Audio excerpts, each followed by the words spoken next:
What is up, YouTube? My name is Evan, and the winner of your Choose the Deck number 2, not the hero we deserved, but the hero we needed, Parasect. Parasect, that's right. Double Rainbow, Rainbow Parade. You've heard of the Black Parade. This is the Rainbow Parade. Parasect and his colorful spores is a deck I've wanted to build for a long time. Basically, ever since I heard this card even existed, and I'm so glad that you chose this card. Really, really I am. I'd like to thank the Academy. But anyway, we are running 3 of this Parasect. He has 100 HP, so not quite level ball bait, but that is just fine because most of the things in this deck do not care for level ball anyway. For 1 energy of any type, you can choose 3 of your Pokemon, so we want to have kind of a full bench here. And for each of those Pokemon, you get to search your deck for a different type of basic energy card and attach it to that Pokemon. Shuffle your deck afterwards. So basically, you pick 3 different Pokemon, 3 different basic energies, and you attach them accordingly, one to each of them. So you can't just put, like, say, 3 grass energies on 3 different Pokemon. You'd have to put, like, say, a fire, a lightning, and a fighting. Although we're not running any of those types at all. We are, in fact, running energies of grass, water, psychic, and dark types. Which means we could technically fire off this guy's X-Scissor if we're really kind of in a bind for just 1 grass energy beyond what we'd be paying for colorful spores. Hey, you know, we could pinch hit for an average of 45 damage. Yeah, it's average. It's math. It works. It's either 30 if we miss the coin toss or 60 if we hit it, so average 45. So think of it like a 45-point attack, I guess, but if you're desperate, think of it as 60. Because you're probably going to be desperate if you're using X-Scissor. This guy is amazing support. Our plan is simple. Get this guy into our active slot on our first attacking turn, fill up our bench with the things that are best for our matchup, and colorful spores to get them all set up, and go from there. So, 3 of that guy may surprise you a little bit, but we are actually running 4 Paras. That's right, not 3, 4. Now, why are we running 4? Well, first of all, he's got this amazing attack Blot. He can blot the warm salted tears of your opponents after he sets up. But more importantly, we're running 4 because we want to make really sure that we get this guy as our lead Pokemon, especially if we're going second, which is kind of what we want to do in this deck, which is unusual, especially for me. I don't like going second, but you know, going second in this deck is A-okay.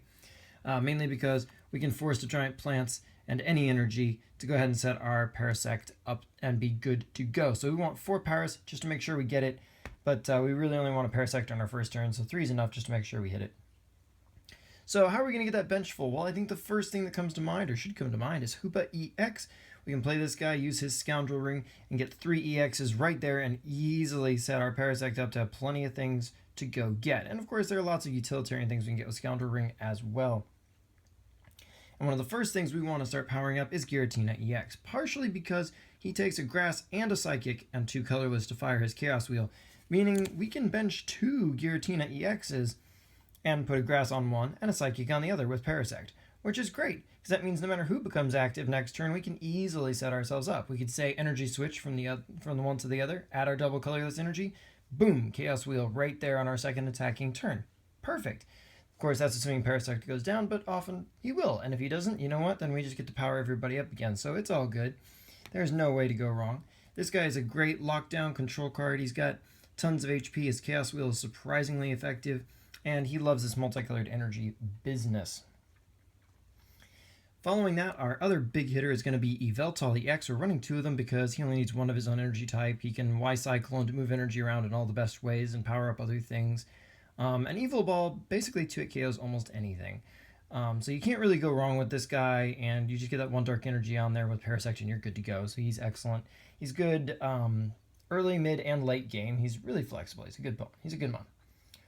And one other mon is making the cut. Since we're going Psychic Energy already, Gengar EX is a pretty nice fit.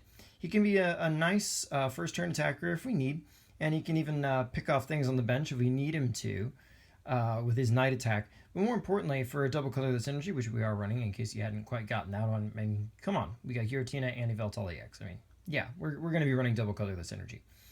But for just that 1 Psychic Energy we can easily get from Parasect, we can add a double colorless energy and set a lot of things up for knockouts and give our opponents a hard time with Dark Corridor. So he's definitely a nice utility option. You may not use him in every match, but in a lot of matchups, he can prove to be pretty darn useful. And his fighting resist isn't bad either. Now, as far as utility goes, for Hoopa, we definitely want to have this 1 Shaman, this 1 out. We're already kind of pressed for space, so this guy's definitely the option over Octillery. Plus, we're trying to go really quickly, so that's obviously the way. And coming in from the new set, we are actually running Manafi EX. In fact, it's pretty much the only reason we're running water energy, because we can use his Aqua Tube to basically just free retreat everybody. It's kind of like having a Darkrai EX, but in standard. And we have ways of switching our water energies around. I mean, I don't want to spoil it. Get it, it's not your turn. Okay, but basically, we have ways we can get those water energy onto our active Pokemon. So if we need to retreat out but don't want to throw away the energies, we certainly can. And Manafi's going to give us that utility. And in some matchups, you know what, you're not going to need it. But in that case, don't bench him. Doesn't matter. Not going to hurt. But it can be a nice way to surprise your opponent when they see something with a big heavy retreat cost and they try to status it or something. Now it's your turn. Smeargle. This guy is amazing. So even if we're forced to put on the wrong energy type, or we have the wrong one in hand that we have to attach, this guy on the bench helps us make sure that we can switch out with stuff in our discard pile. We'll have stuff in our discard pile, don't worry. To basically maintain that our colors are always kind of right for the situation. So this guy is just a really good, important, natural fit here. And last, we are going to sneak this guy in. He's the ghost with the most. He is amazing here. We've got the Theta Stop Sableye, who has the Energy Hunt attack. This guy's going to be a nice mid-game option to power sling like Yveltal EX up pretty quickly.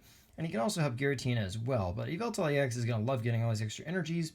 And if you don't get all the coin tosses on Energy Hunt right, you're still going to get enough, because Yveltal doesn't technically need a lot of energy to actually attack. He pairs well because obviously Giratina has to have 4, Yveltal needs a minimum of 2. So while he wants more, yeah, well, you get the point. You get the point. Sableye plays better with Yveltal. But yeah, this guy's just a great way when your energies start hitting the discard pile and you can't necessarily retrieve them all. This guy can be a great way to set you up for one last big attacker pretty quickly. Since we remember, Parasect only pulls energies out of the deck, not from the discard pile. So that's it for the Pokemon. And we're really trying to accelerate here, so Sycamore is going to happen some of the time. That means, yes, we're going to lose energy in Pokemon, but we have ways to get around that, so don't sweat it. We definitely want the card draw here, though. We definitely need it at 4, so Sycamore is the way to go. We're also earning 1 Birch's Observations. Yeah, it can be versus Secret Bait and stuff like that, but realistically, we just, we need another draw card. He's the most logical in here since he doesn't throw our stuff away, and 4 is not that much worse than 5 for Shauna, although Shauna is definitely a way to go, but average 5.5 cards, you know the drill.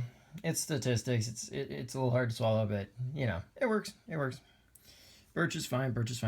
All right, we're also running 2 Skylos. This gets us lots of utility cards like our Forest of Giant Plant Stadium, or like Professor's Letter, or Ultra Ball, or basically everything in this deck. We're trying to fit together pieces on those first turns, basically, to make sure we get the right things at the right time, and Skyla is excellent for setting that up, and can be good late game support as well. And since we got enough small mons, especially like Parasect, who might very well be going down early in the game or mid in the game, whether you're using them as chump blockers to buy time, or they just serve their purpose and now they gotta die, Teammates is a great way to profit off of that, help maintain momentum in your favor.